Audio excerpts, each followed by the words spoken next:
अंजलि मिश्रा और स्वागत है आपका हमारे चैनल में। आपको बता दें कि फ्रीबीज का मुद्दा जो है काफी अहम मुद्दा बताया जा रहा है और इसे लेकर लगातार सुप्रीम कोर्ट में सुनवाई हो रही है। इसे लेकर अभी हाल फिलहाल में सुप्रीम कोर्ट में सुनवाई हुई थी, जिसके बाद सुप्रीम कोर्ट में आज भी फ्रीबीज के मामले को लेकर सुनवाई हुई, जिसके बाद कोर्ट ने यह फैसला किया है कि मुफ्त चुनावी घोषणा मामले में पुनर्विचार करने के लिए 3 जजों के बेंच को इसे ट्रांसफर कर दिया गया है। जी हाँ, बिल्कुल सही सुना आपने। क्या कुछ दलीलें दी गई इस दौरान और क्या कुछ रहा कोर्ट का फैसला, इसके बारे में आइए हम जरा विस्तार से बात कर लेते हैं। साथ ही साथ आपको ये भी बताते हैं कि इसकी शुरुआत कहां से हुई थी और क्यों फ्रीबीज का मुद्दा आज के वक्त में सुप्रीम कोर्ट और देश के लिए इतनी अहमियत रख रहा है। बता दें आपको कि सुप्रीम कोर्ट ने मुफ्त चुनावी घोषणा मामले पर पुनर्विचार करने के लिए केस को 3 जजों की बेंच को ट्रांसफर कर दिया है। सुनवाई के दौरान सुप्रीम कोर्ट ने कहा कि इस मसले पर विशेषज्ञ कमेटी का गठन करना सही होगा, लेकिन उससे पहले कई सवालों पर विचार करना जरूरी है। 2013 के सुब्रमण्यम बालाजी फैसले को समीक्षा की जरूरत है। हम यह मामला 3 जजों की विशेष बेंच को सौंप रहे हैं। अगली सुनवाई 2 हफ्ते बाद होगी। सुप्रीम कोर्ट ने आगे कहा कि इस बात से इनकार नहीं किया जा सकता है कि चुनावी लोकतंत्र में असली ताकत मतदाताओं के पास होती है। वोटर ही पार्टी और उम्मीदवारों का फैसला करते हैं। बता दें कि सुप्रीम कोर्ट ने इससे पहले सुझाव दिया था कि केंद्र मुफ्त उपहारों के पेशेवरों और विपक्षों पर चर्चा करने के लिए एक सर्वदलीय बैठक बुला सकता है और यदि आवश्यकता हो तो इसे कैसे रोक सकते हैं, इस पर निर्णय ले सकता है। वहीं राजनीतिक दलों ने फ्रीबीज के लिए नियामकन तंत्र की जांच के लिए एक विशेषज्ञ पैनल गठित करने के सुप्रीम कोर्ट के सुझाव का विरोध किया। केवल अश्विनी उपाध्याय और केंद्र के नेतृत्व में रीट्स याचिकाकर्ता इस सुझाव से सहमत है। इस याचिका पर अप्रैल में हुई सुनवाई के दौरान चुनाव आयोग ने सुप्रीम कोर्ट को बताया था कि चुनाव से पहले या बाद में मुफ्त उपहार देना राजनीतिक दलों का नीतिगत फैसला है। वह राज्य की नीति और पार्टी की ओर से लिए गए फैसले को नियंत्रित नहीं कर सकता। आयोग ने यह भी कहा था कि इस तरह की नीतियों का क्या नकारात्मक असर होता है, यह आर्थिक रूप से व्यवहारिक है या नहीं, यह फैसला करना वोटर्स का काम है। आयोग ने अपने हल्फनामे में कहा था कि चुनाव से पहले या बाद में किसी भी मुफ्त सेवा की पेशकश वितरण संबंधित पार्टी का एक नीतिगत निर्णय है और क्या ऐसी नीतियां आर्थिक रूप से व्यवहारिक है या राज्य के आर्थिक स्वास्थ्य पर इसका उल्टा असर पड़ता है। इस सवाल पर राज्य के मतदाताओं को विचार कर निर्णय लेना चाहिए। चुनाव आयोग ने यह हल्फनामा वकील अश्विनी कुमार उपाध्याय की जनहित याचिका के जवाब में दाखिल किया था। याचिका में दावा किया गया कि चुनाव से पहले सार्वजनिक धन से तर्कहीन मुफ्त का वादा या फिर वितरण एक स्वतंत्र और निष्पक्ष चुनाव की जड़ों को हिलाता है, चुनाव प्रक्रिया की शुद्धता को खराब करता है। दलों पर शर्त लगाई जानी चाहिए कि वह सार्वजनिक कोष से चीजें मुफ्त देने का वादा या वितरण नहीं करेंगे।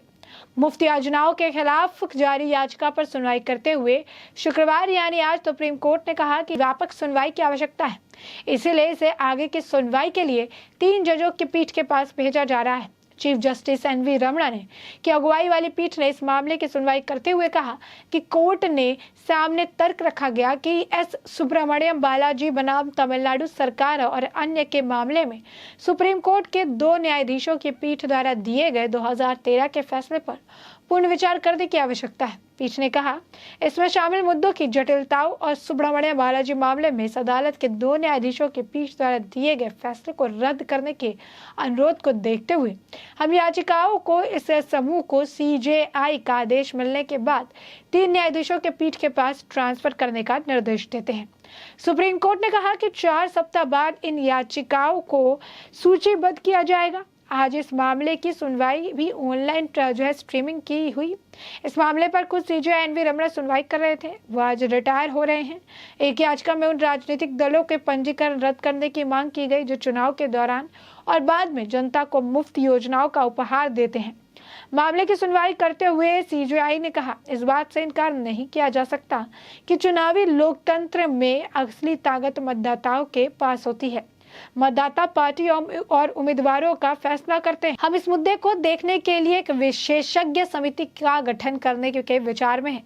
पिछली सुनवाई में हमने एक सर्वदलीय बैठक बुलाने के लिए प्रस्ताव रखा था, सुप्रीम कोर्ट ने यह भी कहा कि 3 न्यायाधीशों की पीठ इसी तरह से एक मामले में 2013 के फैसले पर पुनर्विचार की मांग करने वाली याचिका पर फैसला करेगी।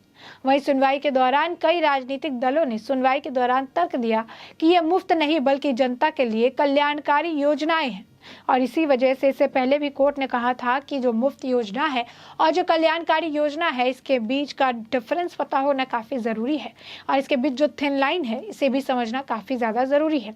बता दें कि सुप्रीम कोर्ट ने जिस तरीके के फैसले सुनाए थे उससे बात साफ थी कि अरविंद केजरीवाल जो कि मुफ्त में बिजली, मुफ्त में राशन, मुफ्त में जो है इलेक्ट्रिसिटी, मुफ्त में नौकरी, कई सारी ऐसे साधन है जिनको मुफ्त में बेचने की बात करते हैं, उसे लेकर भी सुप्रीम कोर्ट में पिछली सुनवाई के दौरान दलील दी गई थी और तंज कसा गया था। सिंगापुर की बात भी उठाई गई थी और ये कहा गया था कि अगर आज मेरे मन में आए तो मैं वोटर्स को लुभाने के लिए ये कह दूं कि मैं हर किसी को सिंगापुर भेज रहा हूं, लेकिन क्या ये पॉसिबल है? पॉसिबल नहीं है। केंद्र सरकार के अंदर कई राज्य आते हैं और एक पर्टिकुलर राज्य द्वारा किए गए वादों को पूरा करने के लिए राज्य के कोष को खाली नहीं किया जा सकता। और ऐसे में आपको बता दें कि मामले पर काफी लंबी जो है वक्त तक सुनवाई चलती रही और अब एक बार फिर से सुप्रीम कोर्ट ने इससे पहले भी जब ये पहले बार जो है मुद्दा उन्होंने उठाया था और ये कहा था कि आखिर केंद्र सरकार इस मुद्दे पर स्टैंड क्यों नहीं ले रही, केंद्र सरकार को इस मुद्दे पर स्टैंड लेने से कौन रोक रहा है। उन्होंने कहा था कि केंद्र सरकार को स्टैंड लेने के लिए, क्योंकि फ्रीबीज का मुद्दा इकोनॉमी के लिए काफ़ी खराब है। उन्होंने एग्जाम्पल भी दिया था कि इसे श्रीलंका नहीं बनने देना है और इसी वजह से इस मुद्दे पर विचार करना बहुत ज़रूरी है।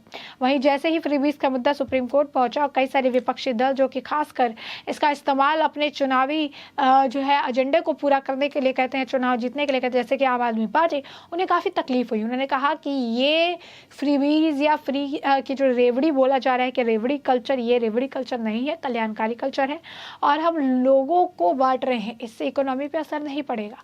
जो लोग अपने मंत्री, अपने दोस्त, अपने भाइयों को, अपने पहचान वाले लोगों को बेचते हैं उसका असर पड़ता है, ना कि हम जिस तरीके से कल्याणकारी योजना जनता को दे रहे हैं उसका असर पड़ता है। तो साफ तौर पर जो है आप देख सकते हैं कि अब कोर्ट को भी लगता है कि ये काफ़ी एक अहम मुद्दा है जिसके वजह से आर्थिक स्थिति पर देश की काफ़ी असर पड़ेगा। श्रीलंका का हाल क्या था वो सभी ने देखा, जहाँ पर जो है इसी लोक लुभावन जो आइडियाज़ थे, जो लोक लुभावन योजनाएं थे, इसके वजह से लोगों को कुछ वक्त की खुशी तो मिली, लेकिन इसके बाद लोगों के लिए चीनी और ब्रेड भी नसीब करना काफ़ी बड़ी बात हो गई।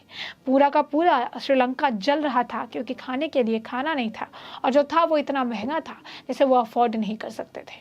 तो साफ तौर पर इस सारी चीज़ों को देखते हुए इस मामले को काफ़ी गंभीरता से लेने की बात थी और इसे गंभीरता से लिए जाने के लिए भी कहा जा रहा था।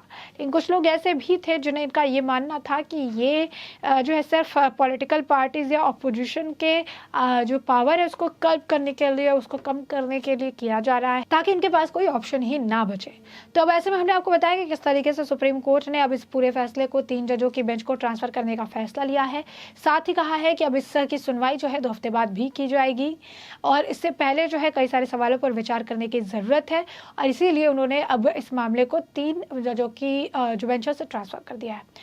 तो अब ऐसे में अब ये बेंच जो विशेष बेंच है उसे सौंप दिया है और इसकी अगली सुनवाई 2 हफ्ते बाद होनी है। तो 2 हफ्ते बाद पता चलेगा कि सुप्रीम कोर्ट का इस पर क्या कुछ कहना है। फिलहाल के लिए हमने आपको ये पूरा मामला जो है बड़े विस्तार से बताया कि पूरा मुद्दा क्या था, किस तरीके से अब इस पर जो है सुप्रीम कोर्ट द्वारा जो तर्क दिया गया और क्या कुछ फैसला लिया गया। फिलहाल के लिए अब इस पूरे मुद्दे पर आपकी भी जो राय हो हमें कमेंट सेक्शन में कमेंट करके ज़रूर साझा करें।